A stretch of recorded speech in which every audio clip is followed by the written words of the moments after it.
Hello, friends. Welcome back to another episode of I'll Call You Right Back podcast with me, your host. My name is Chad Medved. This is my show. Appreciate you being here as usual. First thing is first, if you are enjoying the podcast and you like what I do, you want to support the show, take a second to rate, review, and subscribe to the show. That is all I ask of you.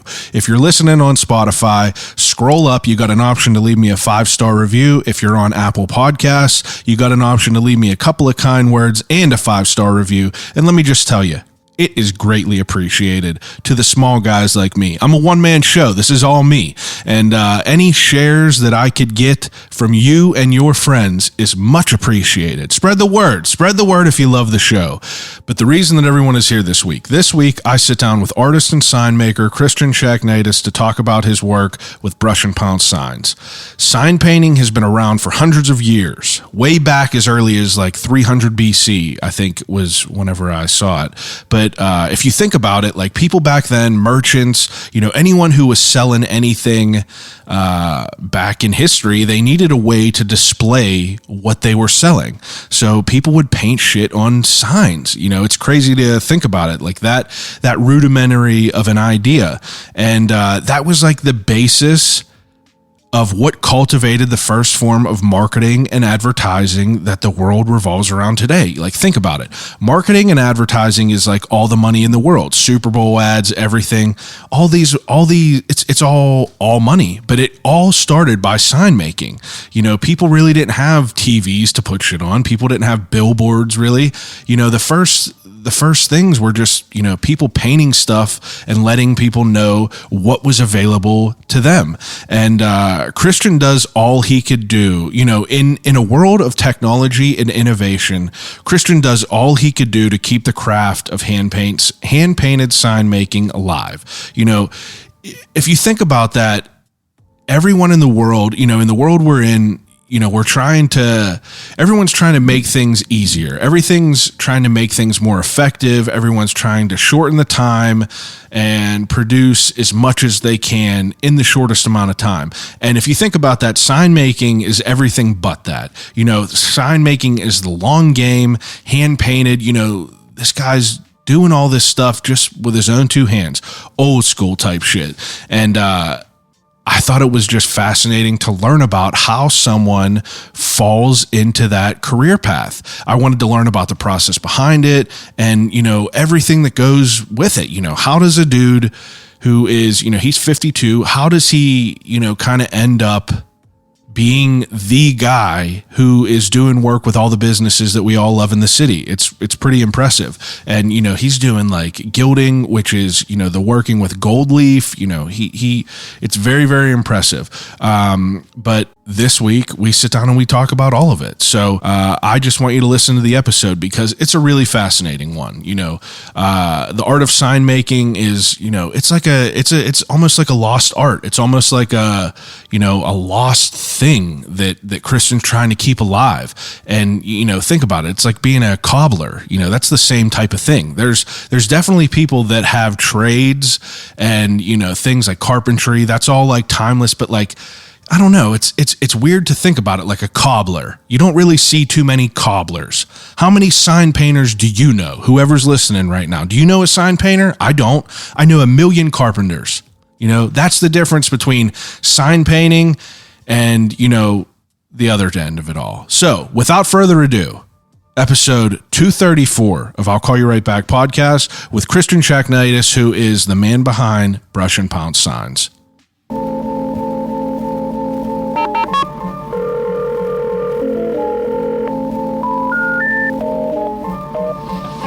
Telephone. Hello?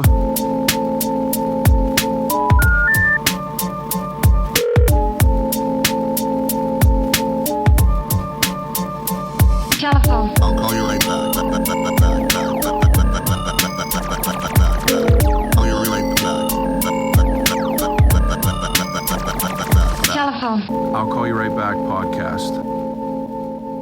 Get however comfortable you want, pull it up towards you, and then you could hear like the difference if you're like moving, right? You know what I mean? But I appreciate you like making the trek on a Monday night. I always feel bad having people drive over here on like a 5 p.m. That's why I give people like a couple of options, because I always feel terrible because I don't want to drive anywhere through through rush hour. It's a pain in the ass, but I made it here, so gracious of you to come through. I appreciate you asking me to come down. So absolutely, and I appreciate you agreeing. I started to see your things. I don't know when the first time. I'll usually try to figure out when I come in contact with people on. It's always on Instagram, but I think it's you worked with pretty much everyone.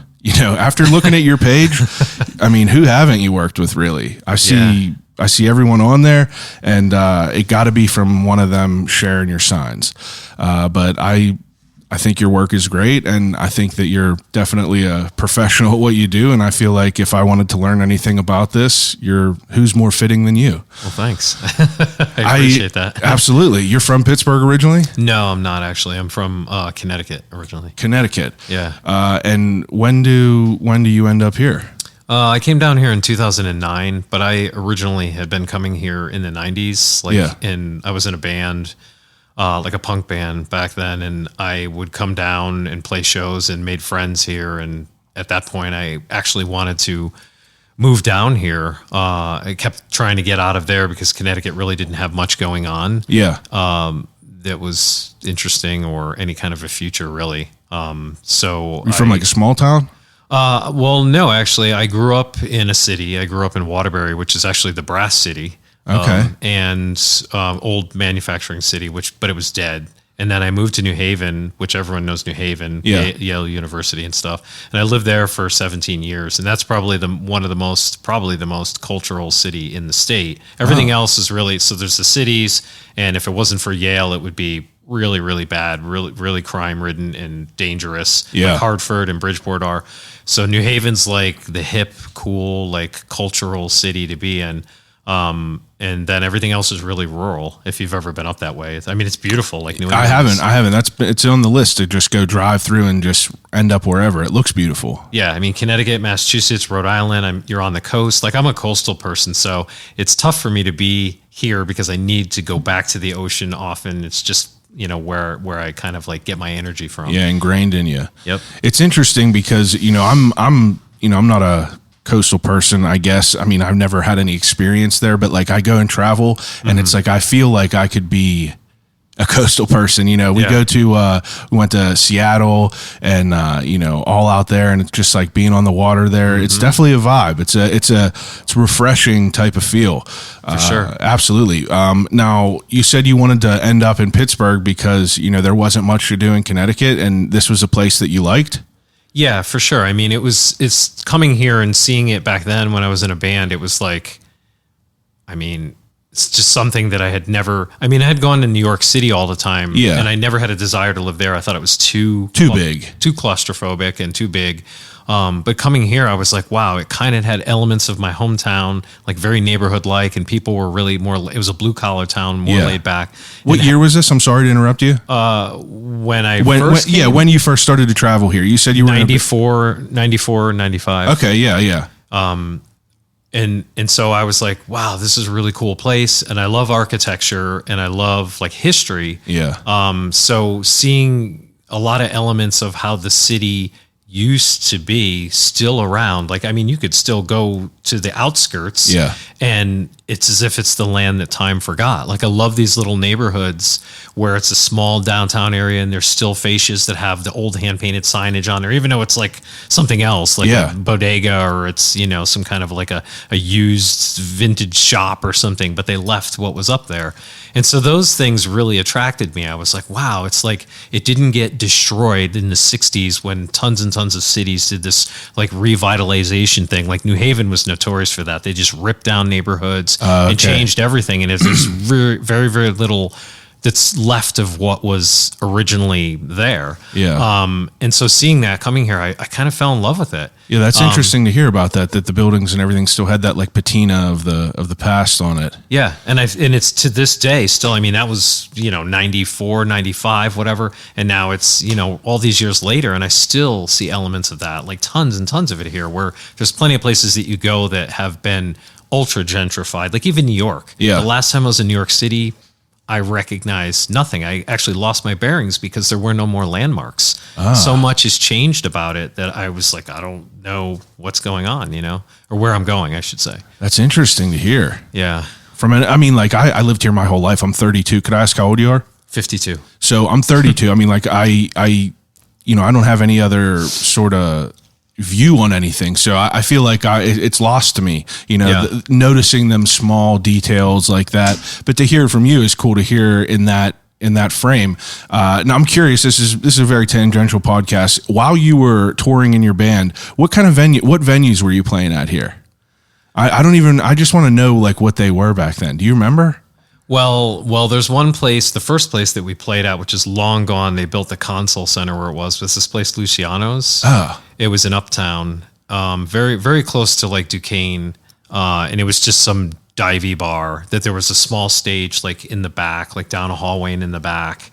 And I remember asking, because I became friends with like the guys in like Osrotten and those sort of punk bands. And I was like, oh, whatever happened to that place? And they were like, oh, that's gone. It's been bulldozed and they built the console center. So just some house shows, which I have no idea where they were. Yeah, absolutely. Probably got lost. Yeah. I remember there was something in the Strip that's now, I think, kind of near where Pamela's, and there was the Smallman Galley. Yeah. Like that. There was like a large venue in there. There was a couple of venues. So. That's interesting to hear about. Yeah.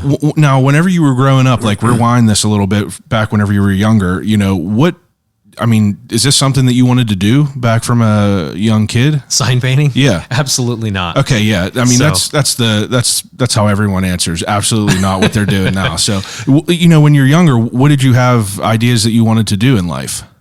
I knew I wanted to be creative. I knew I wanted to work with my hands. Yeah. I'm not saying I'm not smart, but I'm not. I have an older brother, and my dad was an engineer, and my brother became an engineer, and it's very, math, like very detail oriented, and I'm not very good at math.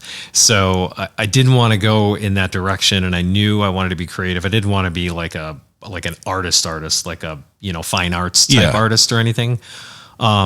So I kind of had a little bit of both. I had the fluidity of being like creative, but also like that rigidness of being like an architect or a designer. And when I got old enough, I was like, oh, maybe I'll be an architect because I love architecture. But again, the math thing came into play, the years of schooling and all that. And I was like, that's not for me. Yeah. But I knew I wanted to work with my hands. Like my father taught me how to do things. Like I grew up in an environment where my dad would always build all the cabinets and things in the house, and he'd fix everything. Like it's a generation of like, you fix things and you work on the car, you don't just bring it somewhere and have somebody do it. Like he changed his own oil. So I learned how to work with my hands. Yeah. And I couldn't sit like idle. Like I always had to be doing something. So I knew that's somehow, some way it would be that direction.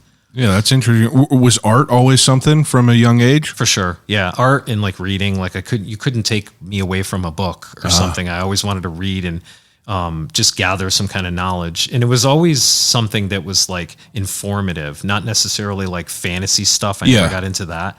I just loved like to learn how to do things and how things ticked and how they worked. That's so fascinating to hear about too, because, as a young kid, you think like, oh, I read these fantasy books and, I want to, draw these dragons and these like, all these things. But to hear your end of it all, like more of how the things work, architecture, it's my full-time job is I work and I design piping and, elbows. I work on AutoCAD all day. And it's a nice blend between, full math architecture to still having a little bit of creativity. Right. I'm just not artistically creative in the way that I could draw things. I could, if I got the tools, I could draw straight lines. I understand 3D dynamics, things like that. And but it kind of resonates with me what you're saying. Like I don't know. I guess I did this to fall into a more secure background, so to speak. That was kind of how I was shepherded by both of my parents. My dad was a very, blue collar, built houses, worked in the garage, did all that stuff. But he was very,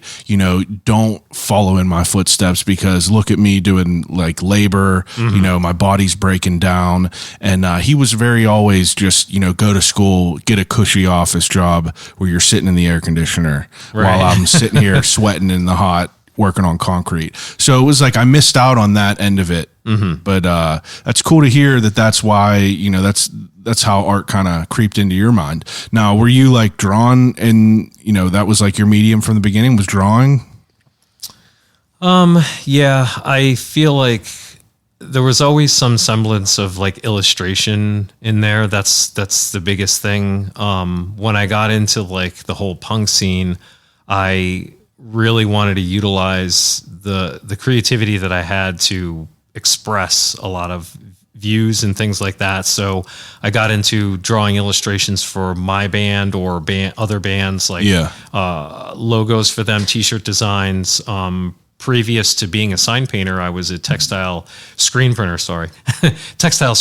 for almost 16 years, a little over 16 years, I should say. Oh, okay. So I had that background, and I started on my own in my bedroom, in my apartment when I was living in New Haven. I was like, I want to learn how to print t-shirts. Yeah. So, and then I was like, hey, you want t-shirts for your band? You want t-shirts for this? And I would sell them at the shows. Like I had a little distro, and I would print like, views, like with animal rights stuff or whatever on the shirts. So I would use that, and it was really graphic stuff, just black and white, crisp pen and ink illustrations, no color. I never worked with color or anything. So it was just very stark and very rigid.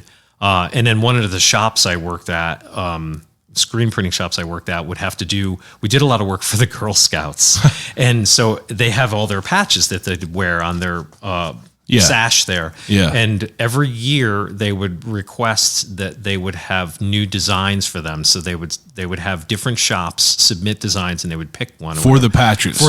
So it'd be like camping or wilderness survival, or boating, whatever the different things are. Yeah. So there'd be like 30 categories, and my boss would give me this thing, and I would illustrate them. How old are you at this time? This was in the late mid same time, like mid 90s. 90s and stuff, yeah. So I would draw these things, and then I would have to I learned working on the computer and then coloring them. So I was sort of branching away from this really minimal sort of how do I want to say, like narrow parametered like art area. Like I always wanted to mess with things, but I always kind of stayed in one area. It was very graphic. So that made it a little bit more fluid to do that stuff, and it was fun. It was cute stuff. Yeah, get a little bit more creative. Yeah, it's like over here I've got this like punk anarchist stuff that's really stark. And I'm drawing a nice tent over here. Yeah, exactly. And then coloring it in. And it led for an interesting interview when I went for a job at Whole Foods one time back in Connecticut for a sign position, and I brought my portfolio, and I brought a portfolio. Like I showed up with this big unzipping thing, which nobody does anymore. Yeah. And I was like, punk stuff over here, Girl Scout stuff over here. And they were like, this guy is amazing, because look at the versatility. Yeah, the range. Go between these two things. But anyways, so it kind of like started to evolve with the way that I was like expressing the creativity that I had, that I was like, all right, I guess it's okay if I branch outside of this one area that I'm comfortable with. Yeah. Now that area that you're comfortable with, like, are you working on lettering and numbering at all? Or like, is that at that time? Yeah. No, absolutely not. So here and there, it's funny because I had a couple of jobs that I had been working at that they saw how creative I was, so they would ask me to make a sign, like I would call it a show card or an advertisement or something, like a poster. Yeah. There was hand lettered and some illustration on it. So I would, incorporate that. So that's the beginning of this evolution of this starting to happen for me, that I would be like, okay, like here's this thing that I can do, and it's very graphic, and I like the lettering, because I've always had a passion for type and like lettering and stuff. So to be able to like put that in there, I was like, oh, it's not just this rigid like illustration of something with maybe some really stark lettering that's hard to read, that's punk, it's something that's more it's clear. I mean, it's like more legible to the untrained eye of what it is. Right, exactly. Yeah. Now, I mean, like, so that was your initiation to it, but before that you had like no real desire, like you had no reason to like kind of dive into that? Like, was that something that you were like aware of?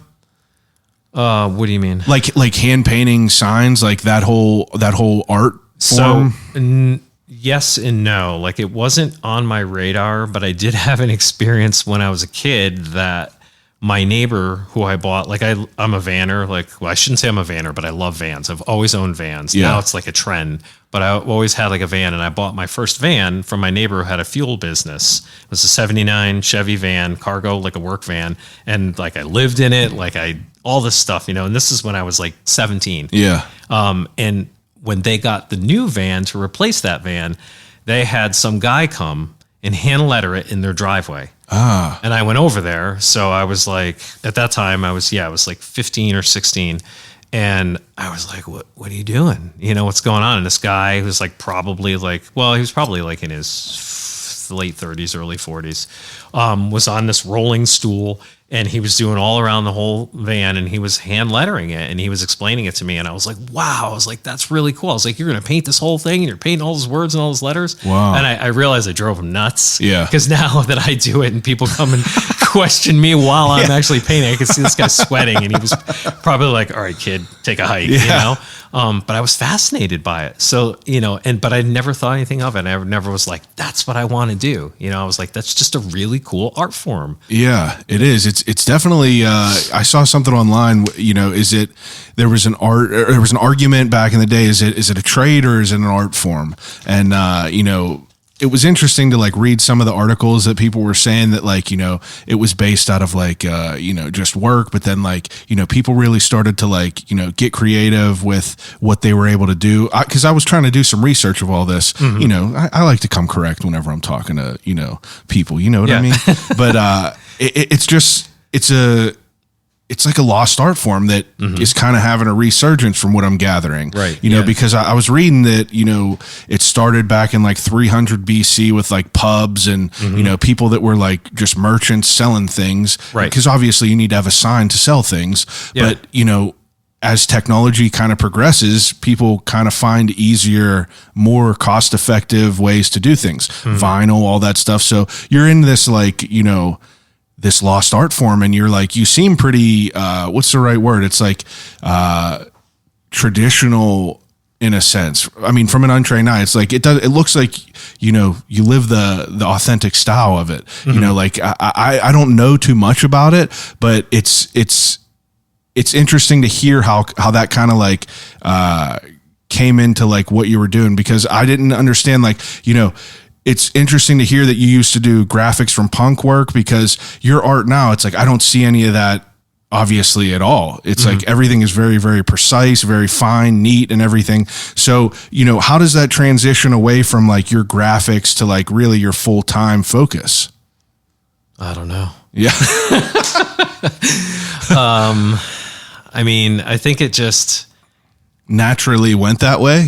Yeah, I mean, it's still in there. I know that it's hard to see it, but the meticulousness that's involved in what I did back then with that art style is still here. It's just applied in a different way. Yeah, I'm using color, and the objects that I'm creating are they're a different form, if that makes any sense. So I think that, you know, if you were able to look at everything all together, you'd probably say, oh, okay, like I could see that it's still in there. But yeah, I mean, they're two like totally different, visually two different things. Yeah. You know, it's like you're looking at two different posters up there and being like, well, those aren't even remotely, they're colorful, but they're two different things. Absolutely. So, I mean, so the transition, if I may, like to tell you where that happened, is because of the poster thing, of being asked to do posters. Yeah. I worked at a health food store in New Haven. It's like a family run health food store. And I had been just drawing, I worked in produce, and we had all these like cards, and we'd have to write like, you know, tangerines, you know, 69 cents or whatever, lemons and broccoli and all that stuff. So I took a stack of them home one night, and I just sat there and I like drew the object, and I illustrated it like a nice broccoli. Yeah. And then I like hand lettered like the price and all that and the name of what it was, and did some cool, and this was like really primitive when I look back at like what I was doing. Yeah. But it had that whimsical, fun, loose, like Trader Joe's style to it. Yeah. And I brought them all in, and we laminated them, and we put them on the cases where everything was. And then we ended up like making a whole bunch of them and having like an accordion folder thing and like just interchangeable. Yeah. And then we can just switch them. And so that's when the owner was like, wow, this is great. Can you make a poster for me and do this? And then it came to a point where my boss, we didn't have a sign. All the departments had signs, and it was really stuffy and 70s in this place. Yeah. The signage had been like just wood with like Cooper font on it. Kind of like how the co-op is. It's very like kind of outdated in there, And so my boss was like, well, can you make a sign for the produce department? Because we don't actually have one. So we were like, sure, we'll make an organic produce sign. And the owner is an amazing woodworker who did all the fixtures there. He's like, I'll make the sign, like the thing. You tell me what it looks like. I'll cut it out, bring it in, you paint it.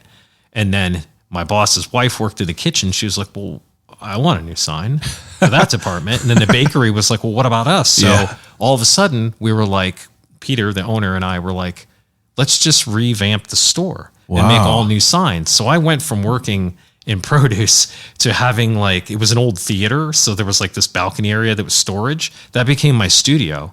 And I went up there and I was making signs. Oh, shit. And he was still cutting them out of the wood.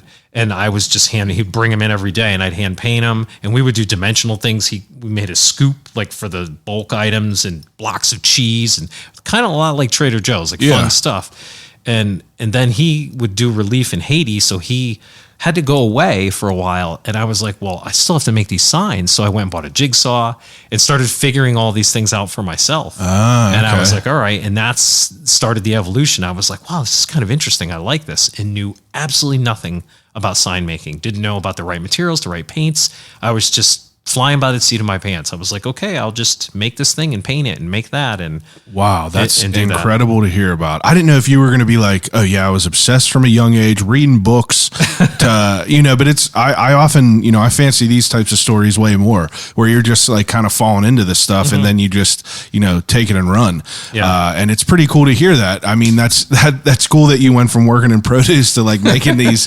revamping all this stuff, but it's just wild that, that's just how shit ends up. Now, obviously, work probably comes in a little bit more regularly for normal things like this over like punk t-shirt designs as well. Yeah. So it probably, kept that want to keep progressing and that cultivated. You know what I mean? To go in this direction? Yeah. Well, no. I mean, I moved here and I didn't have any intention of I didn't know what I was going to do. Really? Like I came here pretty much like with almost nothing. I had a friend who had a space and they were like, you can crash with me and get on your feet. And I was like, okay. And I was a bicyclist. I've worked in bike shops. Like I was a bicycle mechanic for years.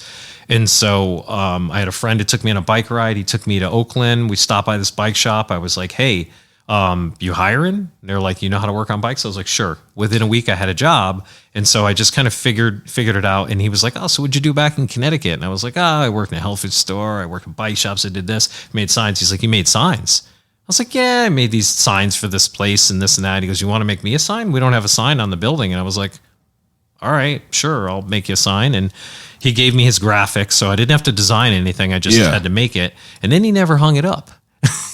And he kept it in his basement for years and didn't hang it up. And I was like, okay, whatever, And so I was working at the bike shop and I was kind of like meeting people and learning and meeting people in the city and becoming part of like different cultures, tattooing, like all the things that I would have, the subcultures I would have in Connecticut here. And people would ask me, and it started to become like, so what did you do? And I was like, well, I also can do this. Wow. And I met the folks at Artisan Tattoo in Garfield, and they were like, we want signage. Will you make our signage? Because they're like kind of punk. Yeah. So it kind of like fit. Darker vibe. Yeah, darker vibe. Yeah. So I was like, okay. And then they introduced me to Constellation Coffee. And then all of a sudden it was just word of mouth. And I was like, that's so crazy. It's crazy to hear that you didn't have like an idea in your mind that you were like, oh, I'm going to just be an artist. I'm going to create, a stream of revenue with this. And you just went to why? Well, yeah. Why? Because my father told me that I would never make money as an artist. So I needed to get a real job. So like you were saying, you need to get a real job. Wow. I still tell myself to this day that maybe I should go out and get myself a real job. Oh, come on. That's poppycock. I can't, I was blown away by scrolling through all these different people that you worked with. I mean, like all the names in the city, all the signs are different. And it's just like, it's pretty pretty incredible to hear, your story up until now, because I would have never guessed it. So you got all these people that are hitting you up for signs, and you're making these signs for people. And it's like, when does it really come into your mind where you're like, I'm going to become a sign painter full time, and that's what I am? Yeah, maybe one day I'll figure that out. I love that. That's a great answer too. Now, I mean, this is, like I was saying, it's a lost art. I mean, people could do these an easy way. What makes you want to, stick with this rather than, like you said, you were a screen printer. You could find cheaper ways to do things. You could screen print things on images on paper. Right. Why do you want to, I mean, this is a labor of love. This is, what you're doing. I mean, it's beautiful. It is beautiful. It stands out. It says a lot of times, like, I think that, the client going this route, that it says that they truly care about their business.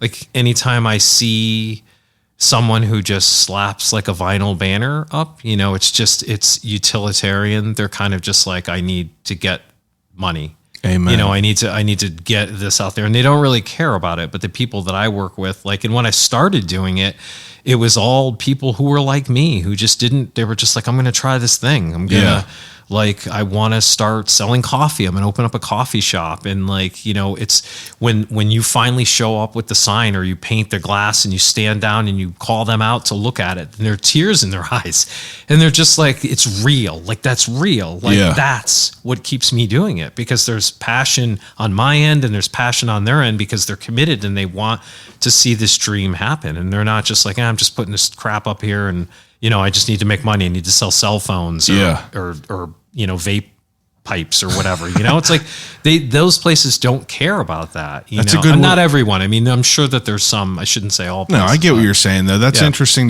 to think about as well. It's like it provides, like, there's an extra layer of thought, and it's honorable to do that. You know what I mean? It's there's an extra layer to that. Right. Whole sign painting of it all. And I think it creates community, because I don't have, like, since I moved to Pittsburgh, I don't really have like a large, like, friend community. Yeah. Like, I didn't really connect with a lot of people. Some of that's age. You get older, it's harder. I don't go out and do the things. So I feel like a lot of the people that I made these friendships and these connections with were my clients. Yeah. Like, because they were interested in something. That's the other thing that makes it really, really like passionate there, is that I'm doing work. I was, for a lot of people that are things that I believe in and I want to support.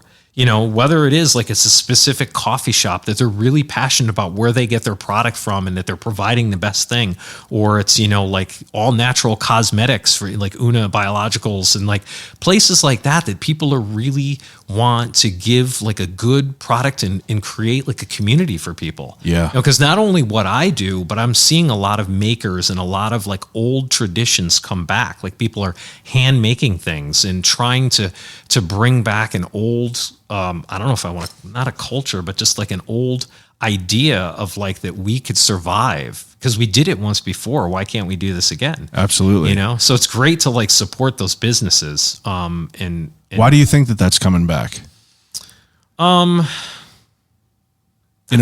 a world that we're in of automation and ease and convenience, why do you think that the long game of like, building things with your hands, why do you think that makes a comeback? I mean, I think from my perspective, I don't want it to die. Yeah. Like, I don't want to see people completely lose that, because I think it's losing a part of yourself, like that creativity and that passion, like, it makes you unique. Even if you're supporting the products, if you're hiring someone to paint this sign for you, or you want to wear jewelry from somebody who's hand making that stuff. I mean, you could go to Target. You could probably go to Target and find something that's a knockoff of something that, say, Studebaker Metals or somebody would handcraft. Yeah. And it's like, sure, you can buy that for less money or whatever, but like supporting this thing, you have this unique product or this leather wallet that someone handcrafted and fabricated. 100%. Pull that out and somebody's like, yo, where'd you get that? Absolutely.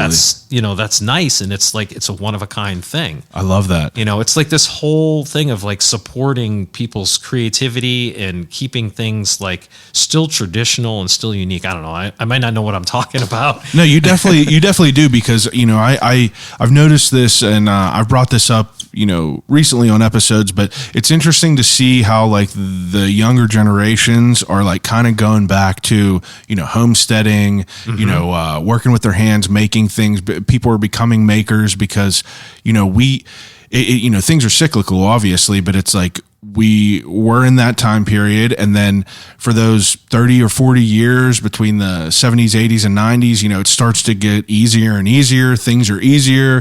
Food's in a microwave now. Things are just, it's kind of ingrained in that way. And we all just were so fucking blinded for so long that, I don't know, I think a lot of younger people are like, hey, let's kind of come back to where it was. And, people are getting chickens now. People they want to be more in touch with what they have. They want to have hands on, they want to know where their things are coming from and where their money is going to. And it's a beautiful thing. Yeah. Really it's also very important. It's very important. I think it is, because if we're just continue to keep letting other people have control over, where our money is going and what's being supplied to us, then we're just kind of giving up in a sense. It makes sense, but also recognize this is no vinyl print. I know. I noticed it right away. I know. Ain't no vinyl prints over here. I appreciate. Did you paint that yourself? I did not. I have a buddy who paints it and who painted it. He gave me that phone as a gift, and I was like, damn, I need a logo for the wall, so I had him do the rest of it. That's great. Yeah, absolutely. Shout out to Lysol. He's the man.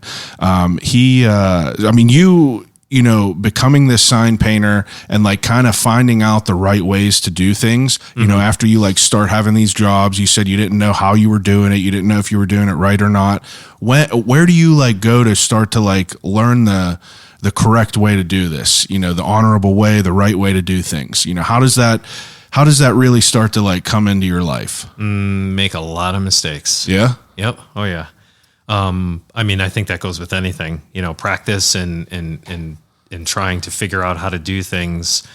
There's resources out there. And when I first started to get into it, there was very little, and I was pulling a lot from just these blogs that were online. And I say blogs, but I mean, they're just like these old websites that was all these like grumpy sign guys who were just doing signboard with like vinyl on there. But I learned about signboard and I was like, you don't use plywood from Home Depot. You have to use MDO and you have to cut it and seal it and prime it and paint it and it's going to last. Otherwise, like learning these things. But I also met people along the way, which is the other very important thing about this, that I love the community that's involved. And there's a couple of us in town that do sign painting, that all do this similar thing. And we all know each other and we're all connected together. And we share skills with one another and experiences with one another. And, we learn these things. And I learned how to do gold leaf work from like a veteran sign guy, Jeff Lang, who he's been doing it since the 80s. He worked in a shop in Bloomfield that's long gone now. It was this little tiny shop there. And he learned all of his stuff the old traditional way from an old timer who taught him, and he apprenticed. And you can't do that anymore. There's one school, LA Tech has a program where you can go and you can learn sign painting. Like that's the only school, correct? In the United States? Yes. Yeah, I looked that up.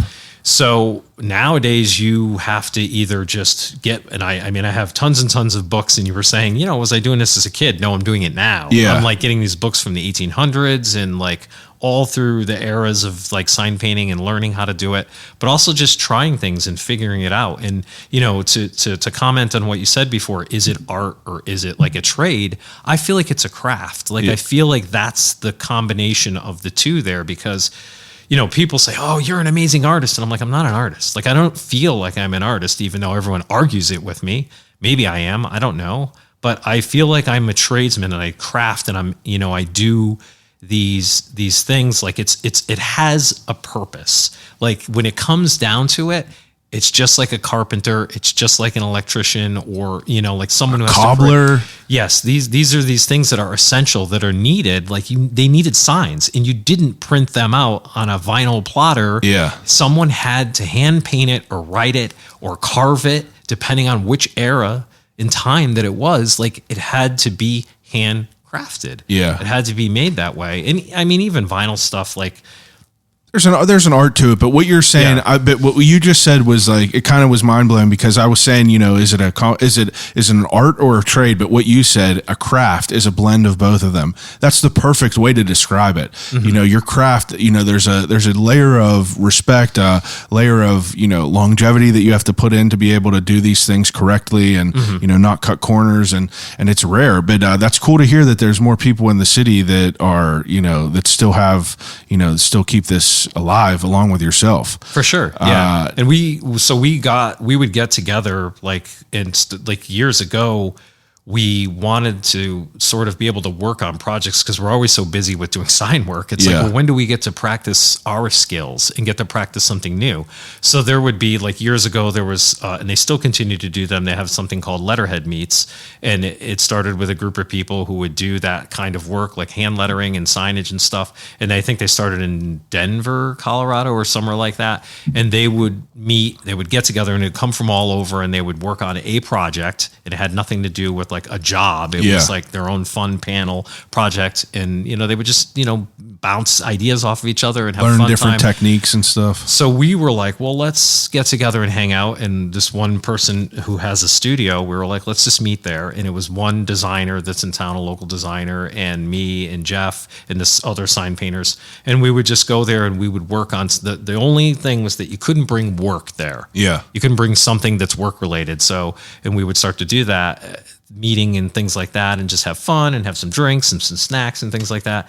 And then, we started to invite people. We were just like, oh, I'd meet a designer, somebody like, you know what, you should come to Lettering Club because you could learn about, what we're doing, and you can get an idea. And all of a sudden it just became this thing, and people started to come from all different areas, people who couldn't even draw, and they heard about it and they were like, well, I want to come and I want to experience this thing, to people who are designers who wanted to learn how to, they work on a computer and they're like, well, I want to learn how to hand draw stuff so I can apply that to my design work. So, and there's been people who have used it in their work. So it's kind of cool, that we were able to, in a way, sort of teach or show people, and then also learn from them. Because there's people that have come there that I'm just like, whoa, like, this is awesome, this thing that you're doing.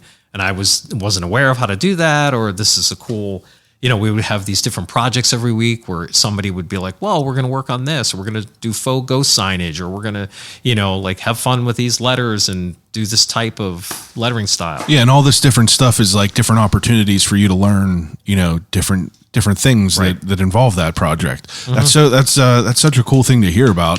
Now, if you're all like, creating these things and you have this like club, like I saw that like, how do you get involved with going and teaching down at like CMU and stuff? How does that come into play?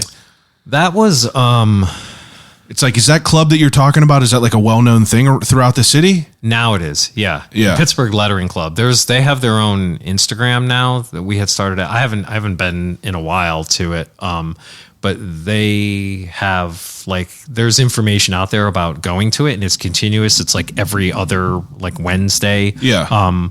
But the thing with CMU that was just a random thing that I was contacted by the professor who was looking for something to do. It was like the end of the semester or the end of the year. These kids were graduating, and he wanted, every year, I guess, he does something, and he wanted to show them sign painting. He wanted to have somebody come in and talk. Oh, that's cool. I was like, oh, this is great. I want to totally do this, So I brought like everything under the sun with me and put on this massive show and unfortunately, like I've never been in an environment where I had to like teach somebody like that. And I couldn't imagine being a teacher, because some people are like fixated, and then there's other people that are just texting like on their phone. Yeah, exactly. And I'm just like up here. Yeah. You're like, dude, this is my life's work. Yeah. It's like, you got me for like 2 hours. Please just pay attention. Well, it's cool to like have opportunities to do things like that, especially like, in a craft that you're in, because, would you say, I kept seeing that like, oh, sign painting is having a resurgence. Would you say that that's accurate? Oh, for sure. Yeah, totally. Now, why do you think that comes back in? As what we were talking about before, just the appreciation of the longevity and the thought, and that's tough. I mean, I think that some of that is in there. I also think that it's an opportunity. I've noticed there's so many people out there that are amazingly talented. Like, it blows my mind every day that I scroll through social media and I can see how many people are doing sign painting and the art form that they have made it and how they can polish it and perfect it. I think for some people it's become like this art form passion for them. It's not necessarily a trade or a craft for them. Yeah. And then there's the people who are that, and then they also realize, well, I can make money at doing this too. And they're freaking damn good at it. Yeah. It's like mind blowing that I'm seeing, wow, like people who just blow me away with the creativity, the ideas that they come up with, the concepts, and then they make these murals. And I can't even begin to think of how they convince the client or whoever to put this thing up, because I have a hard time getting people sometimes to just want to go the direction I want to go. Yeah. And just for the record, I should state that everything I do, I don't design everything that I do. Yeah. I do work with designers. I have clients that come to me and they already have a brand. And it's unfortunate that sometimes people don't realize that, like, sign painters can design stuff. Because I've had people that are just like, oh, I didn't know you can design something. And I'm like, sure. That was things that I was going to ask. Like, I saw like your Pizza Lupo sign with like the pizza paddle with the wolf on it. Yeah. And just seeing those, I didn't know if that was like you designing these, like I didn't know if you did logo design or you required them to provide something and you just replicate it to a bigger scale. Like, you do designing yourself? I do, yeah. That example there, the Pizza Lupo thing, was designed by someone else. The wolf, the peel with the wolf, and the lettering, like the basic bones of the lettering, was brought to me by them. And then I took it and I embellished on that. Bit. Yeah. And when I did the dimensional lettering up there, I was like, let's make this lettering look nice. And like, I still drive by it every day and I'm like, wow, it looks like it's coming off the building. Like, it freaks me. I impress myself about that. But like, I embellished on it to make it look better. So that's part of the job, is that we need to, you could come to me with this logo and I'm going to be like, well, that's not going to work on your fascia because that's square. And you have this long, 20-foot long rectangular thing. We're going to have to revisit this and figure this out so part of it is just a lot of like problem solving and trying to figure out what's would look logical. Best. Yeah. But I certainly have like a bunch of stuff out there that I have designed that I've, had the opportunity that the clients will allow me to have free reign to give them, they talk to me about a little about what they're looking for. Most of the time people know what I do. So they're I trust this genre, 100%. The style that you are. You're the professional. That's why we're hiring you to do it. Right. I guess. Thanks. But it's like, it's interesting to see all the variety of what it is. And like, and that was one of the talking points that I had, is like, I didn't know if like that was like one of your things where you're a graphic designer as well. And like, that's something that you incorporate with your designs. But it's interesting to think about the designs that people already have that you are, hired to put on glass or, a wall or anything, and how you have to how people kind of have to take into consideration that might not look the same way on a different thing. And that's where you have to come in and where you have to kind of like overhaul it in the way that probably only your mind is working. Yeah. And you got to try to got to try to convey that to them. And now in your experience, is that something that you've tended to have positive interactions with? Like, do you have a lot of, this is a long-winded way for me to say, are people a pain in the ass to work with a lot of time, or do they give you a lot of creative freedom? They're fine. Yeah. I mean, it's a very minimal amount of I would say, if there was any friction, it's like little to none. Most people are like, you are the professional, or I understand what needs to be done.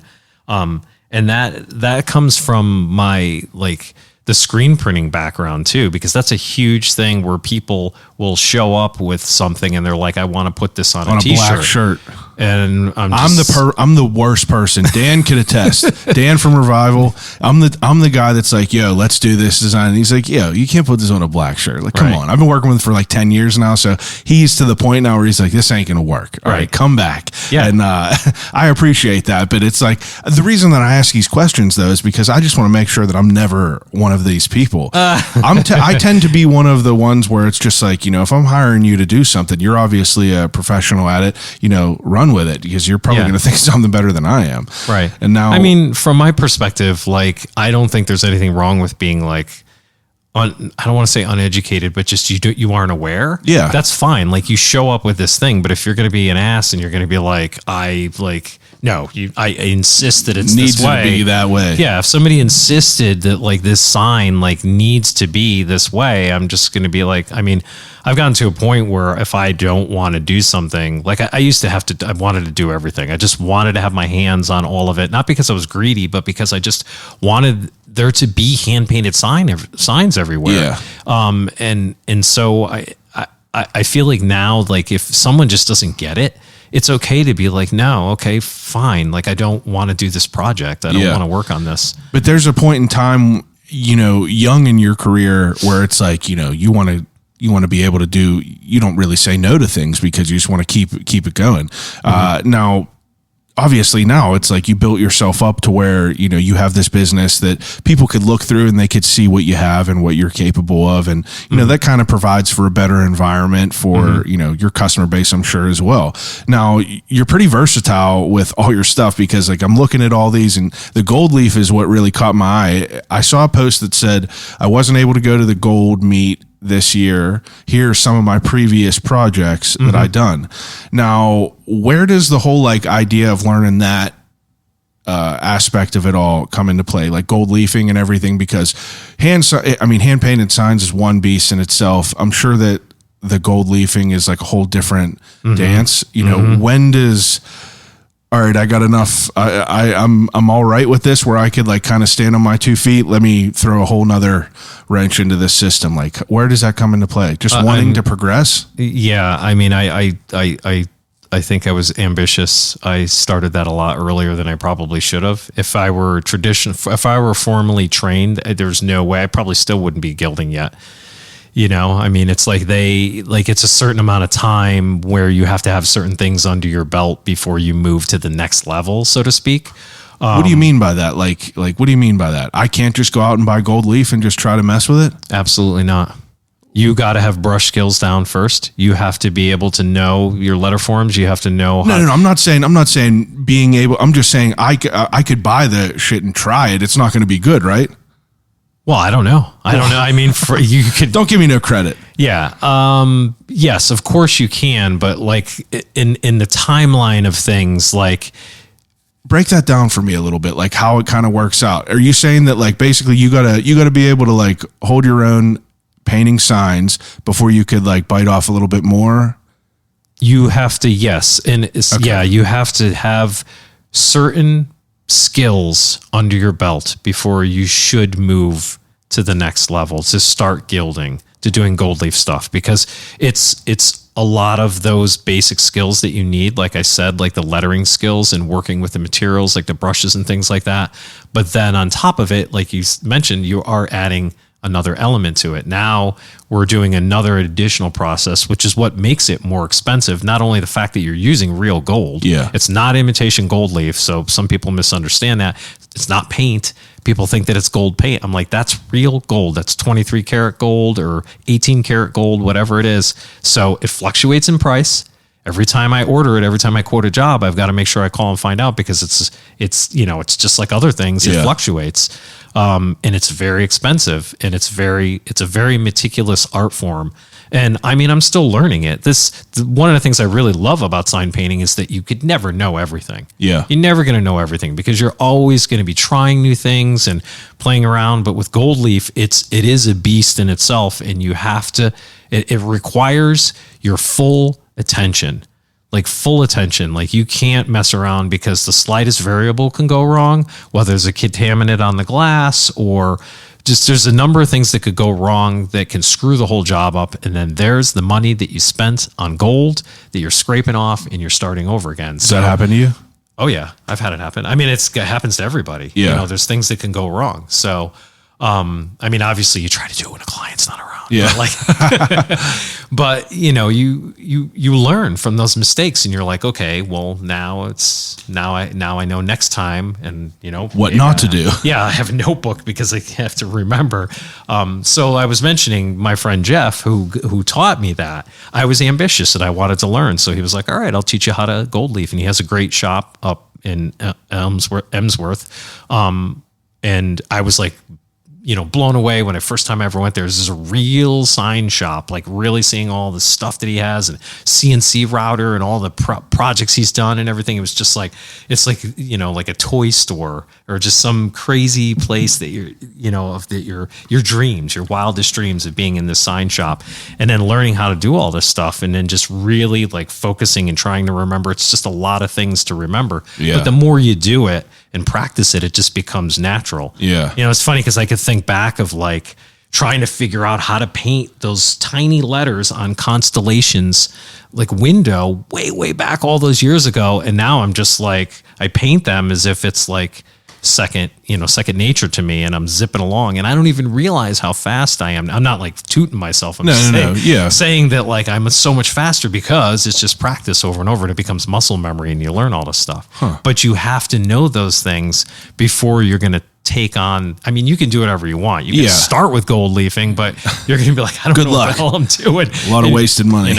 And one of the big things that a lot of the old timers will say is that like you could have all these skills. Like you could be an awesome gilder and lay perfect gold with no blemishes in it or anything like that. Is that what that's called, a gilder? Yeah, gilding. Okay. Yeah. Okay, So it's the same as frames. There's two types of gilding. There's mirror gilding, water gilding, and then there's matte gilding. And matte gilding is what people do on picture frames too, when it looks gold like that. And mirror gilding is the stuff that looks like a mirror on the glass. It's on the reverse of the glass. But so you could have all those skills, but if you don't have a concept of like layout, you're going to have this shitty looking sign that's just cluttered or all wonky and everything. But like, wow, your guild looks great, but I don't know what's going on here. You know?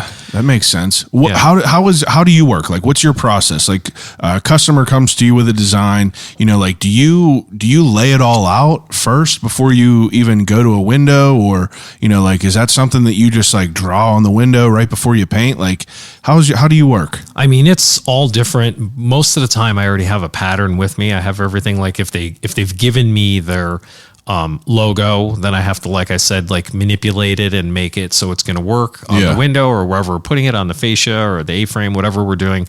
And then I make mock-ups for them, whether they're hand-drawn mock-ups or digital mock-ups. If it's digital, it's usually because it's quick and they gave me their thing and I just superimpose it. Yeah. Because I'm not going to sit there and draw everything. Back in the day when I first started, I drew everything. Even if they gave me their logo, I re-hand drew it because I wanted to draw. And I'm like, what am I doing? I'm not getting paid for this. I'm like taking all this 10,000 hours. I have all these papers and portfolios of all these sketches and stuff that I'd give to people. But so I'll show them that and they'll say, oh, that looks great. Now if it's something where somebody doesn't have a logo yet, or what they have really isn't going to work, and it's kind of like, they're just like, well, I have this thing, but I'd like something like that works up there. Like with Pizza Lupo, then I start to work, I take theirs and they manipulate it. Or if it's like another client that didn't have anything at all and we're starting from scratch, like Gold Dust was a good example of that, the floral place, where she had nothing. So I drew 8 different styles. I drew 8 different logos for her thing. And I showed it to my friend. He goes, this could be 8 different businesses in town. This is crazy. Every single one is different and they're all beautiful. And then she chose the one that she chose. It was Art Deco. It was actually my favorite, the one that she chose. And then we went from there, and then I embellished on it and made them like block letters and did all this stuff. So I hand drew all these sketches. So it's either a digital thing that somebody supplies to me and it's kind of a quick turnaround. Like I just superimpose it on a photo of their shop. Yeah. And they're like, that looks great. And then I get a pattern printed out and I go there on the reverse on the glass and paint it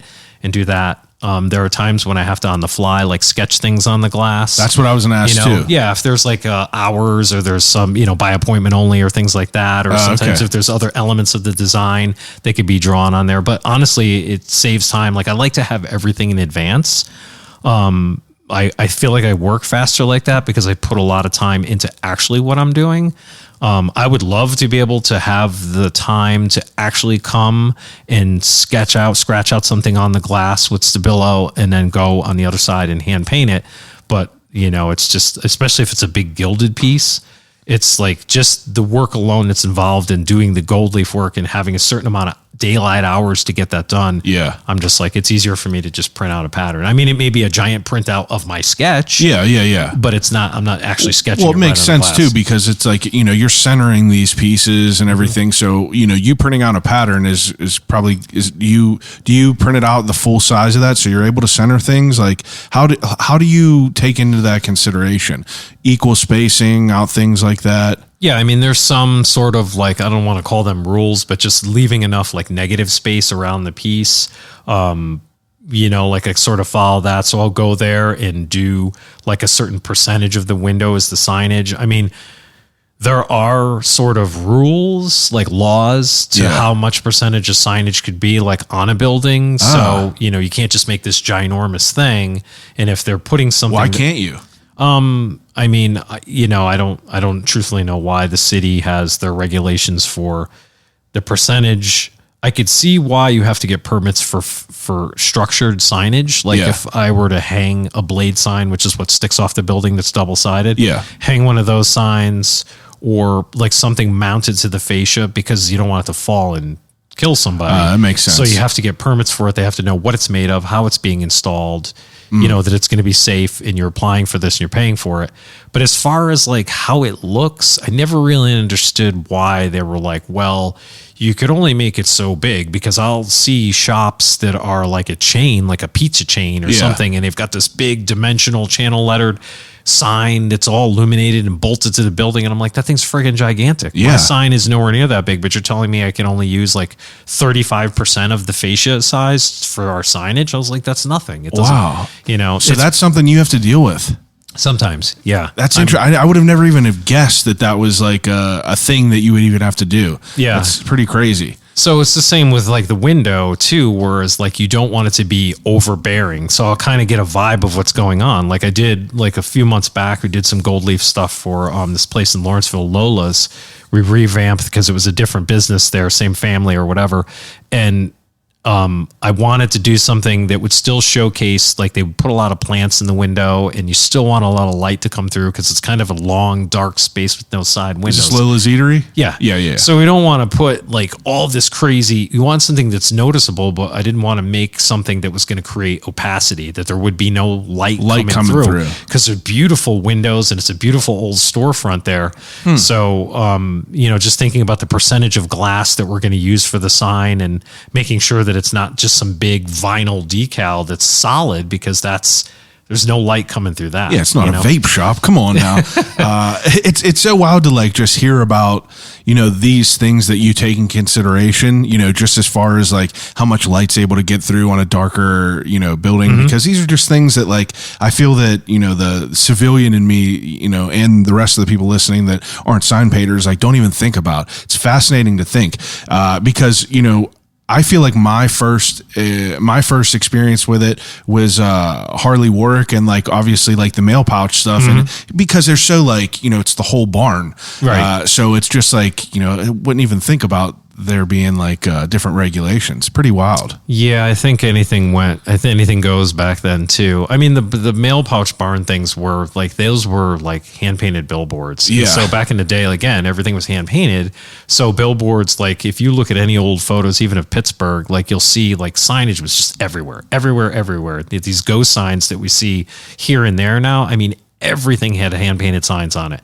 Everything everywhere, and there was really didn't seem like there was any regulations, because it was just signs, and you'd walk down Liberty Avenue downtown, and there was just, I mean, I don't know how anybody found anything, to be honest with you, because I would be overstimulated by it, because there was just signs like signs so everywhere. many of them. Yeah, so at some point they brought in regulations, because they were just like, there's just so much stuff going on, and then the safety factors alone in them, because all of these structured signs, like the blade signs and stuff that were hanging out, they were these ginormous like neon signs, cut someone right in half.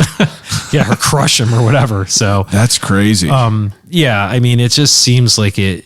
It kind of, when it went away to the vinyl thing, I think that people didn't really think about like how things, because you weren't going to put vinyl on the side of a building. So like those art forms went away, and billboard companies came into play, where like Larimar started out as like hand painted billboard. They've been Really? around for years and years. They were hand painting signs like years ago when that stuff was popular. That's what was happening. And then it just evolved into the way that it did because they were like, well, it's more practical to print the thing out and hang it, you know, and they stretched them on there. And now there's freaking digital ones. You don't even have to, you can have 7, 10, 12 different advertisements in one billboard because it just changes, you know?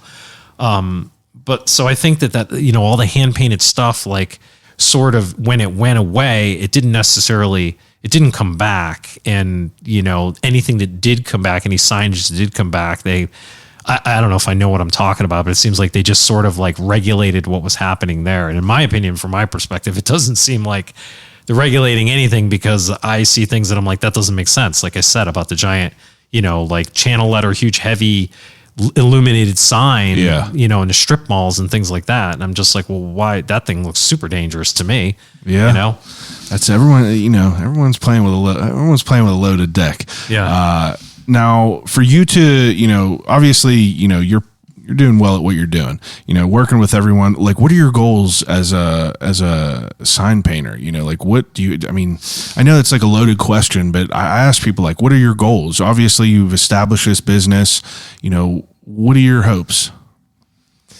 I hope to make enough money so I can move. That's the ultimate goal. You want to stay in Pittsburgh? No, I'm done with cold weather. That's fair. Where do you want to go? Desert.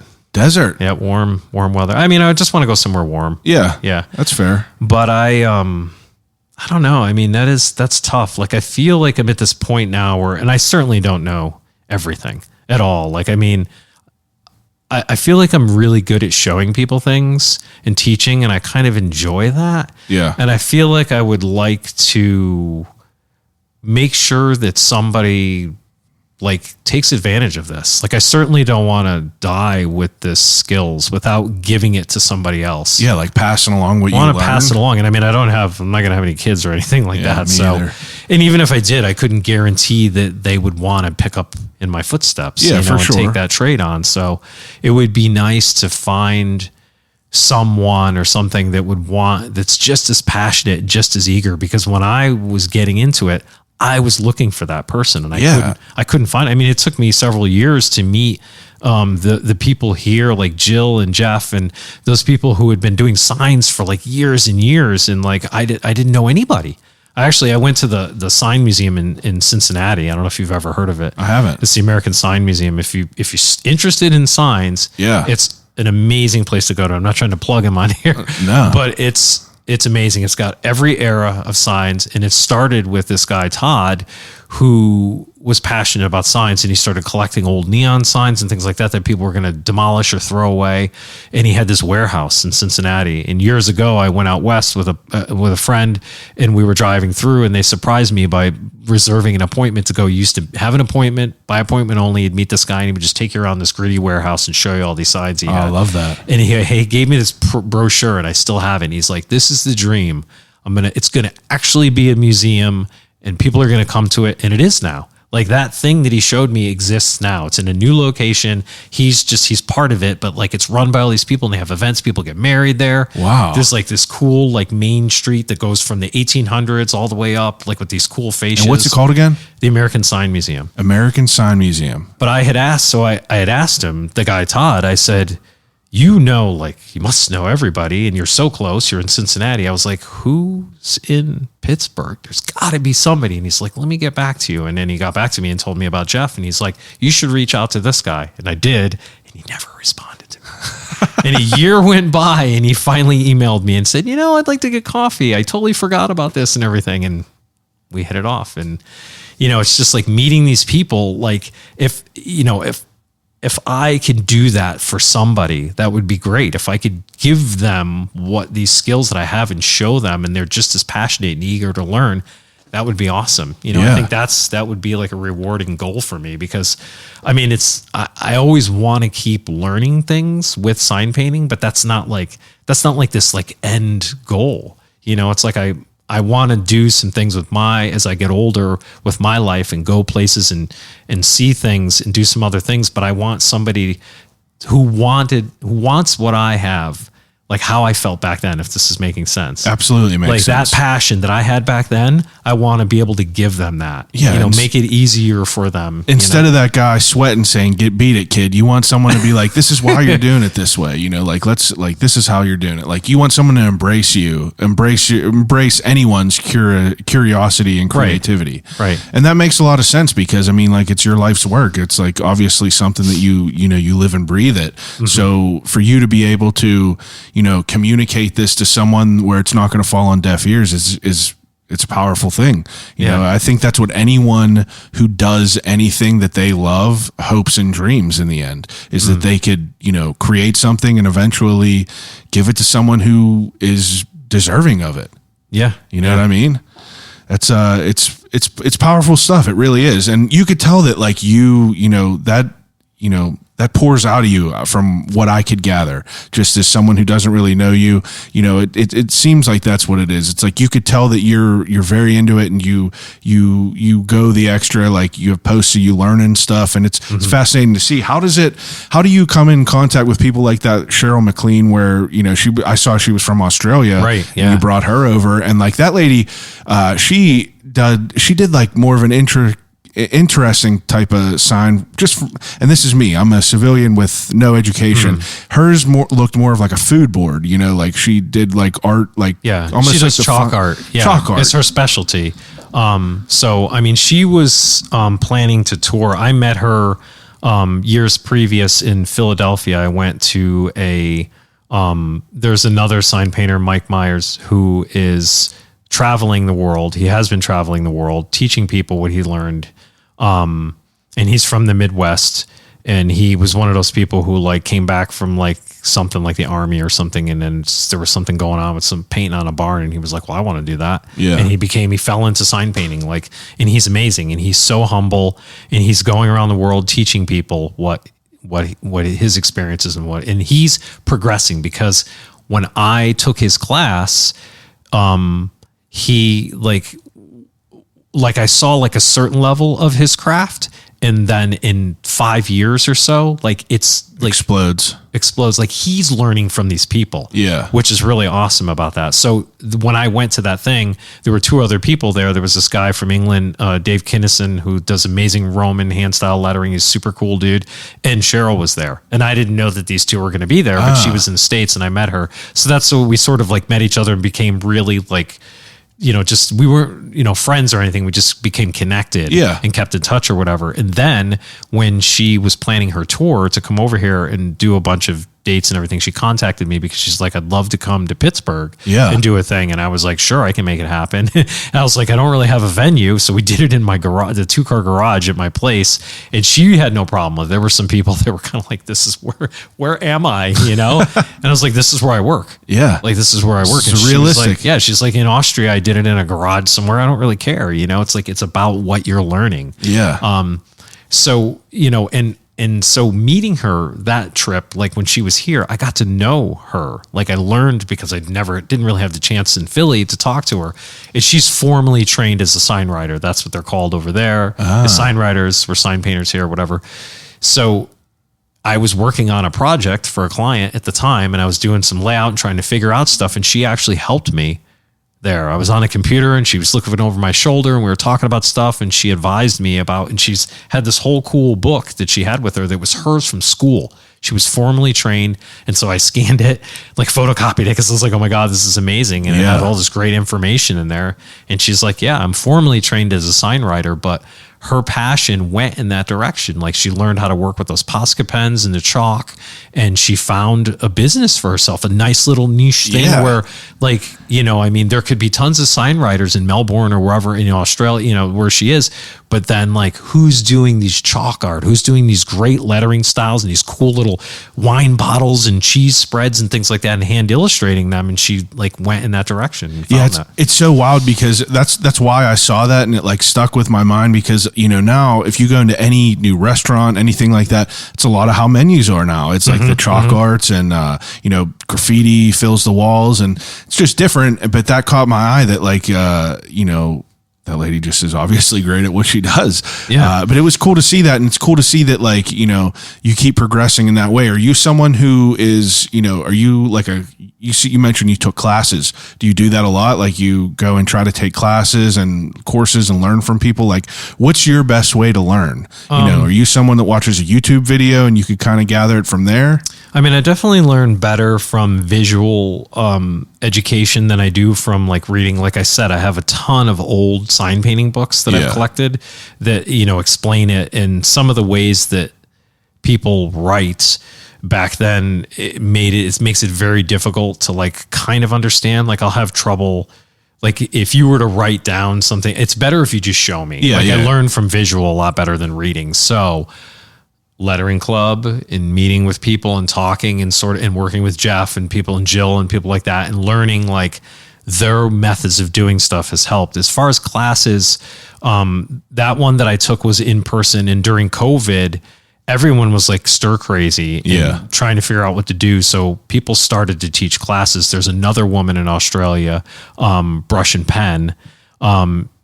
I took a class from her I took a personal one. It was a one-on-one one where I wanted her to show me a certain brush style that she did.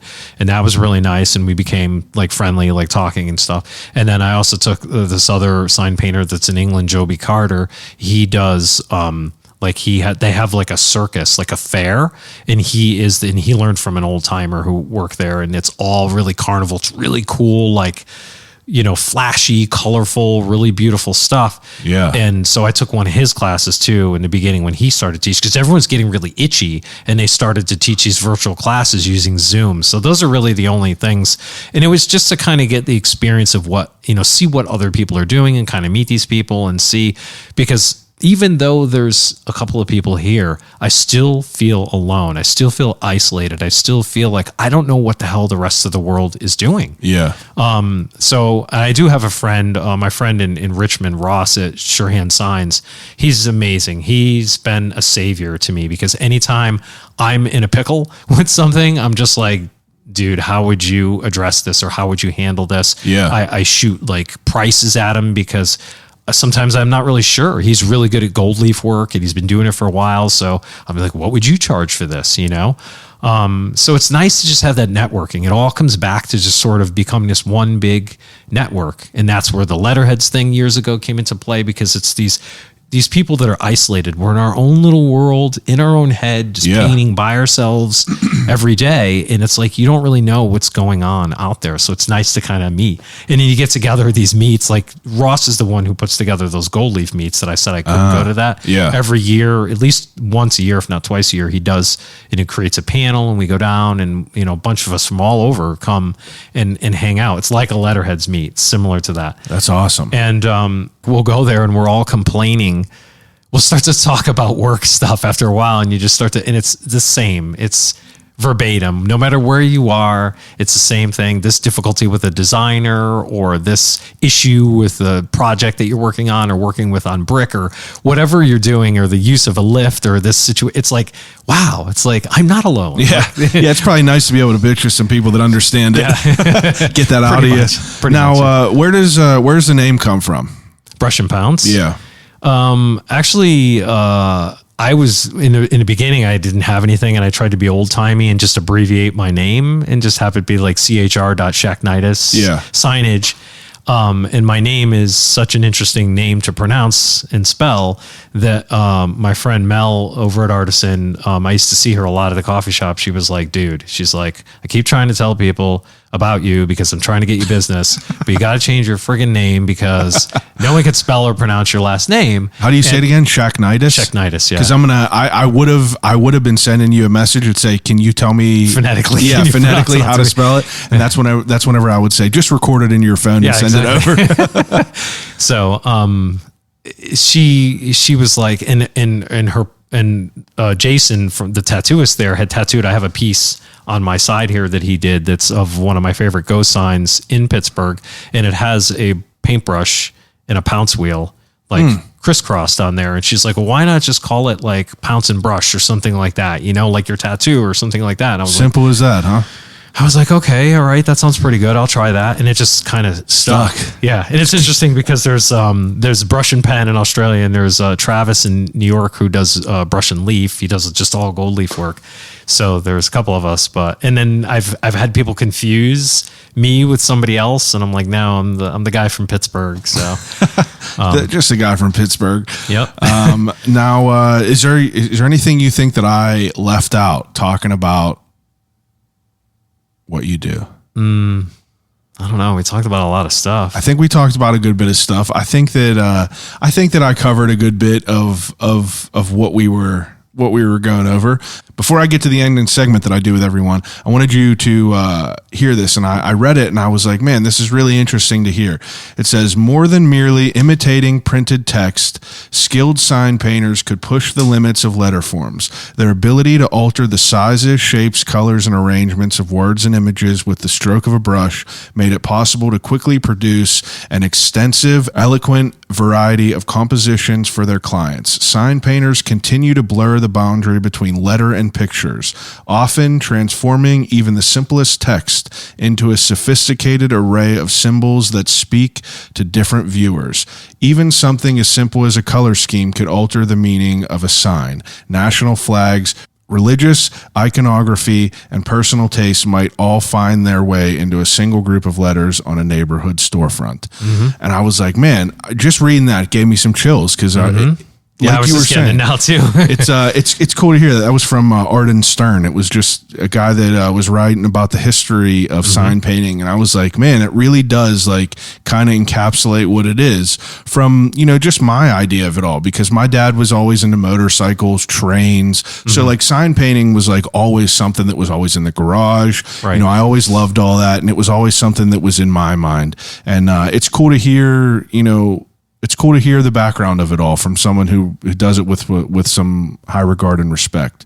Thanks. But absolutely. Yeah. I mean, you had said too that like in the beginning or something, you said that it seemed as though I was like in a traditional sense.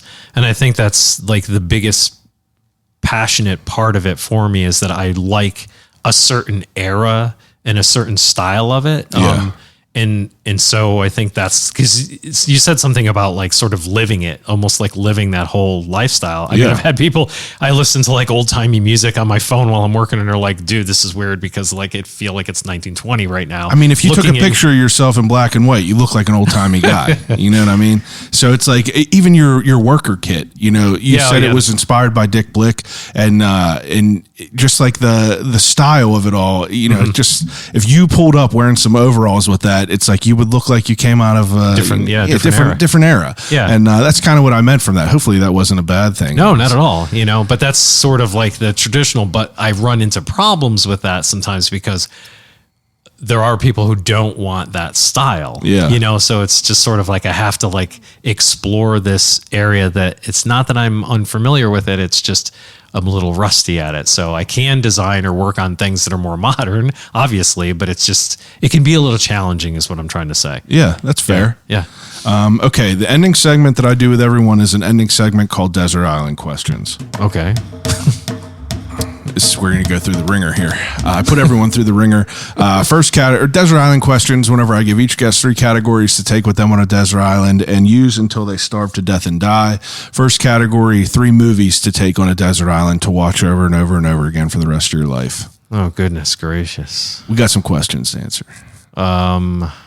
You could take a second to think about it too. I'll cut out any downtime, so it's not really like crazy amount of pressure. Yeah, well, I'm a big 80s nerd, so my top movie is going to be Back to the Future. So it would be the Back to the Future trilogy, so I don't know if that counts as That's one. fair. I'll give you all of them for one. Okay. Do you love the third? Yes. Yeah, it's all part of the process. I know everyone hates it, but it's part of Well, that's why I was asking, because people do hate it, but that's good that you like it. I also like the Old West, so Love it. I obviously want to go to the desert too, but I'm just kind of, it's great. I think it's all part of it. The first movie is like, oh yeah, can't beat it. Yeah, not at all. Yeah. Okay. That's good first choice. Yeah, I don't know. This is tough. Trying to think of what movies I watch over and over and over again. I mean, there's so many. I love just 80s movies, but that feels like it could just be like 80s movies. I like 7 a lot. That's 7 great would too. be with me. That's great too. Need something to keep me on my toes. Yeah, I certainly wouldn't choose Castaway. I swear people have picked it on here. That's a good one too. Yeah. I like survival type movies. I'm a big, I like, people stranded places trying to survive. It's always kind of been what I was into. Yeah. Yeah, I get caught off guard with this kind of stuff because there's stuff that I know that I'd want to say that would be, things that are like important and make me feel like emotional and alive and just feel something. Like a movie, like, I don't know if you've ever seen The Danish Girl, like something like that. But it's just these movies that are just really like, it's a real life thing. It's really like moving. I don't know. I guess I could just say that to have. That's fine. That's answer. good. Yeah. It's beautifully aesthetically beautiful and subject matter. So it's always interesting to hear what people pick. You know, I ask everyone this, so it's always interesting to hear. Top Gun. Yeah. Top Gun. Do you see the new one? No. I'm like obviously 80s. I'm not a Top Gun guy. The 80s one was cool, whatever. I didn't really care, but I was like, I ain't seeing this new one.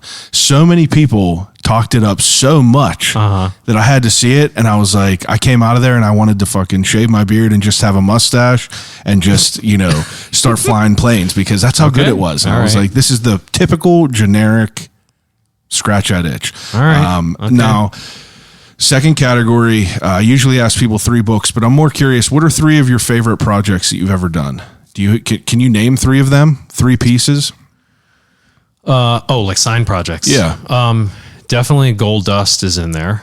I've done a ton of work at the Abbey in Lawrenceville. And if I could just say that collectively, like working there, I think there's a representation of everything I can do in that one place. Yeah. So that's like and it's an ongoing thing. I'm still doing work for them there. There's always evolution. There's always things that he needs. Because you did the letters, like they're wood letters, right? On the front of the Abbey there? Oh, they're inside, but yeah. So Jeff helped me with those. Those are CNC. Those are sign foam. It's like HDU. It's like a really dense material. Those are routed, and then I painted them and I gilded them, and they're pin mounted and stuff. So yeah, I'm actually working on some right now for a brewery. Same type of thing. So yep, that's awesome. But yeah, there's like some of that. There's reverse glass gilded stuff. So I'd say probably the Gold Dust stuff was really fun because it was from beginning to end. Like I have the sketches, like I started, like I told you, I created all those things and I work with her. And this was like, she was just in a studio and she was like, it's just from my studio. And it was like to see her become what she is now. I got to see the evolution. I was part of it. That's awesome. So that like felt really good. Stuff of the Abbey. And then I don't know. It's tough to say. I mean, I just did a cool piece. I posted a video of it over in Oakland at Chicken where I got to create some cool like dimensional like letters. I don't know if you saw that. I don't think I did. I got to. Yeah, it says Damn Hot Chicken. They have like a new location. So they have their own branding. It's their own stuff, but they wanted this mural on the wall.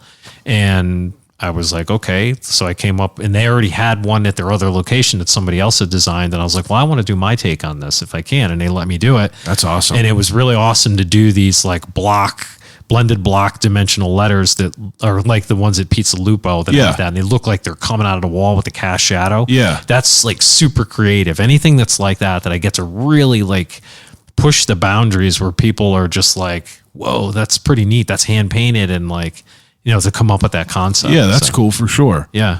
All right, those are good answers. What's your favorite type of, environment to work in? Like, do you like working on windows? Do you like working on walls? I'm sure you like them for different reasons, but like, what's your preference? Well, first of all, I like to work in a studio. Yeah. Yeah. More than on site. That's fair. On site can be really stressful. You have a certain amount of time to get stuff done. But if I'm working on site, I don't know. I mean, it depends on the project. I love doing large scale like wall signs. I wish I got more of them. Yeah. I wish more people wanted to have stuff. I see other cities where it's getting done and I'm not really sure why it's not connected. What do you mean like a wall sign? Like whether it's a mural type thing or a large hand painted advertisement that's on the side of like brick or on the building. Almost like what you did for Row House. Yes. Like that was, but even larger than that. There's some that can be bigger or more involved. That's like such a cool piece though. Thank you. I mean, that's just their logo though. Like I came up with this concept with a cool reel of like film and like real. I saw that too. It was black, right? It had the black background. I think I saw one thing that you posted. I was scrolling through. Yeah. It was like, I'm pretty sure I know what you're talking about, but I like the idea of what you're talking about, like the whole wall signs. Like that's such a simple thing for like row house to do, to just have that painted up there, but it adds so much more. Yeah. I mean, you're just driving down the road and you could see that. I mean, you could see that thing from so far away. Oh yeah, that's really and cool. that's how people advertise. That's what I was saying earlier, is that there were just signs. There is a go sign on that building, like to the left of where that is. There's a massive one for some sort of like bonds or some sort of banking thing. Because there was a bank where there's the bank there, and there was a movie house and where the parking lot to PNC was. There used to be a movie house there, but there was something up there. It's about loans or some kind of banking stuff. But I mean, there were just big signs everywhere. So it would be nice to paint big things, like big letters. Like it's hard to say which one is like my favorite area to work in. I mean, I love doing gold leaf work at times, depending on the projects. I love, glass work, things like that, fabricating things. So I love all of it. Really. Yeah, that's awesome to hear. All right, third category. You get 3 CDs. I'm curious what you're going to pick. That's all I get to listen to. Yep, that's it. Oh, boy. Compilation of everything. My whole iPod. Yeah, there you go. Yeah, who has CDs anymore? I do, in my van. Oh, boy. Yeah, I don't know. This is tough. What about greatest hits? If you could pick 3 artists. Like greatest hits? Yeah. I mean, I love Queen. Okay, I would certainly always listen to Queen. I'll give you their whole discography. Yeah. Freddie Mercury, fuck yeah. Yeah, if I have a Freddie Mercury tattoo. Dude's the man. Yeah. I just watched a video of him at Woodstock whenever he's like commanding that crowd. Yeah. And he's like going from one end to the other end to the other end. And I swear to God, it almost like moved me to tears of how powerful it was. You're like, Jesus, like insane. Yep. Yeah. I mean, I love a lot of like I was saying, like old timey, like 30s, 40s, like stuff, not the big band stuff, but just previous to that, a lot of crooners and things like that. So maybe a compilation of stuff like that. All right. That's good. Because I mean, I kind of do listen to that over and over again. And then there's this band Dead Can Dance, that I fell in love with. That's like, they do like world music. Cause I'm not only like interested in punk, like I love like goth music and like really dark stuff. And like, I mean, I grew up listening to all kinds of stuff. I don't have one specific genre, but like they kind of keep me in a Zen state. Like I listen to them a lot when I'm painting and working. I've listened to like ambient music and other things too, but Dead Can Dance really keeps me. So it could be pretty much anything from them or a discography of their stuff, but like, yeah, it's good stuff. I never get sick of it all these years later. So, all right, those are good answers. Yeah. I didn't ask you, what do you do for fun? Like whenever you're not working, you said you were into bikes, do you still ride bikes?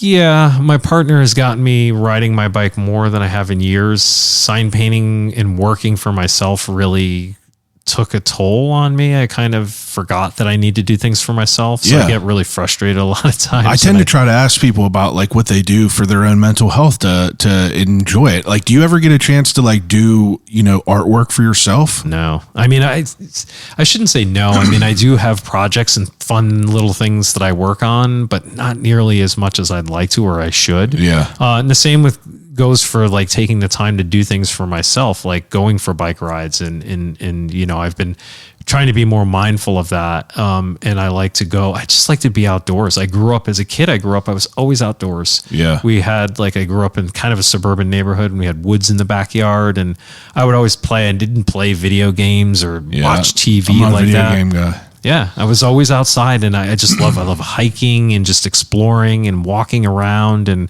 I love to, if I can afford it, travel and see a new space. So it's easy to forget it. It's easy to forget that we need to do these things. Yeah. And if we got to remember that if it's, if we don't do it for ourselves, we're going to be running at, half speed.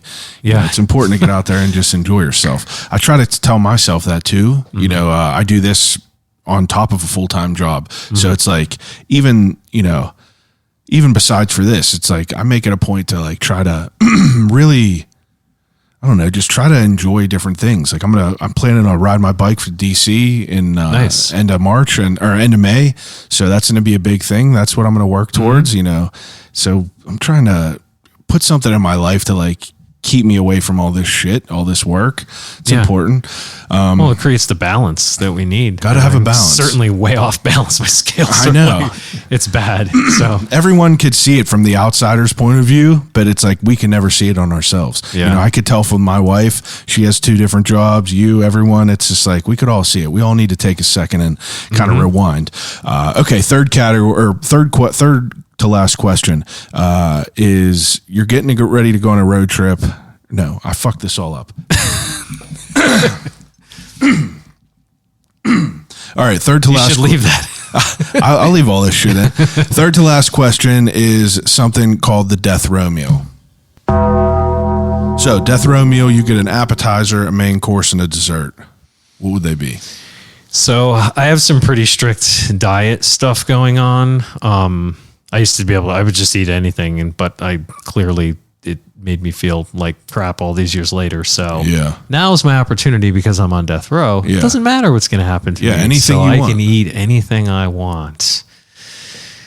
Well, I would love as an appetizer. And this is if I could stomach all the stuff by the time I get to the main meal. But Understandable. I would love some really awesome charcuterie plate with like amazing cheeses from all around because I freaking love cheese. That's another thing I did, by the way. I went to Colorado and worked on a goat farm and made goat cheese. No way. So you can add that to my roster of things I did in my life. All kinds of stuff. Yeah, too many things, but I love cheese. So I'm picking some up from the Abbey tomorrow, actually. Yeah. Yeah. Nice. And what else you got?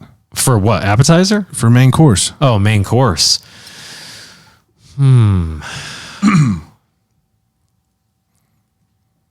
That's tough. I really... I love Thai food.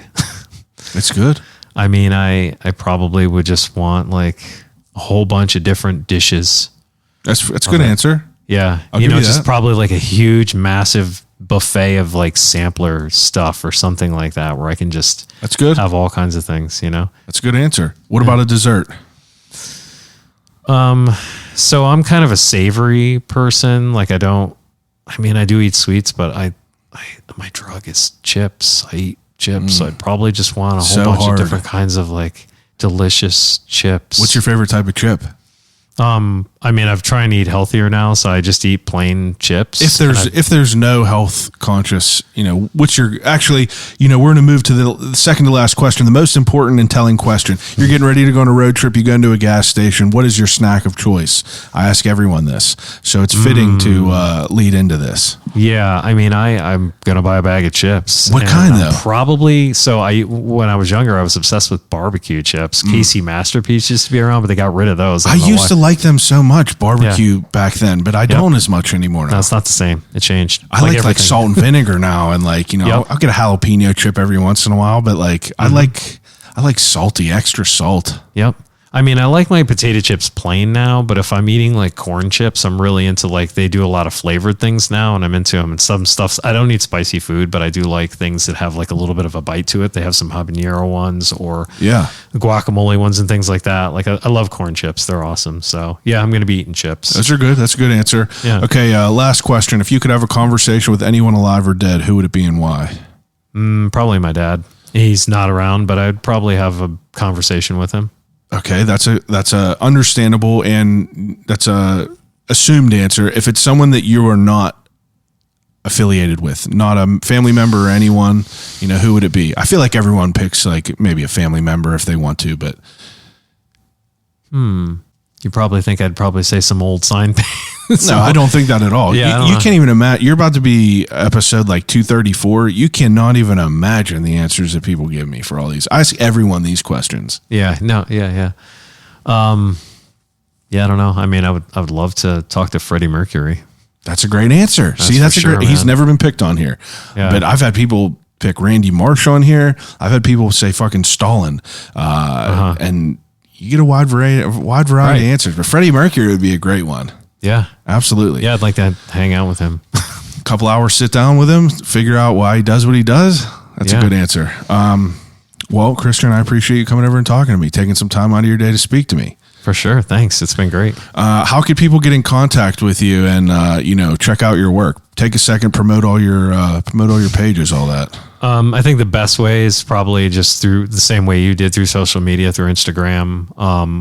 I still have years later not updated my website, but who really looks at websites anymore? Yeah. I actually clicked on it. I thought you were like, oh, he's probably doing it right now. Like, because it says like coming soon. Yeah, no, it's been like that for a long time. It's like I learned the basics of how to do that. And then I was like, I don't have time to do this. Yeah. So what do you even need it for?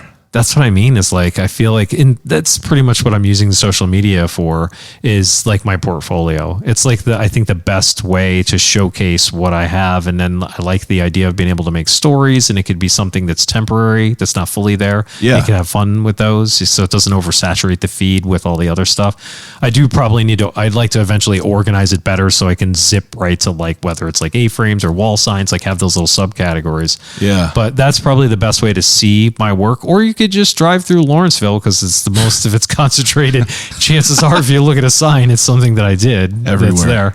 And that's the Instagram thing is, you probably have information on there, but it'd be Brush and Pounce. Yeah, I'll put everything on the bottom. You can just scroll up. It'll be right there. You can click on it. So yeah, and then if you want to email me, the link is on there, but it's just all one word, brushandpounce@gmail. And that's the best way to get a hold of me, if you want to talk about signage, getting signage done. Because all the people text me or on Instagram, and it's everywhere. And I'm like, I can't keep track of everything. It's all over the place. So, all right. Well, everyone else that's listening, appreciate it as usual. Each and every week, we're back with another great guest doing great things in the city. And I appreciate Jens. Call you right back.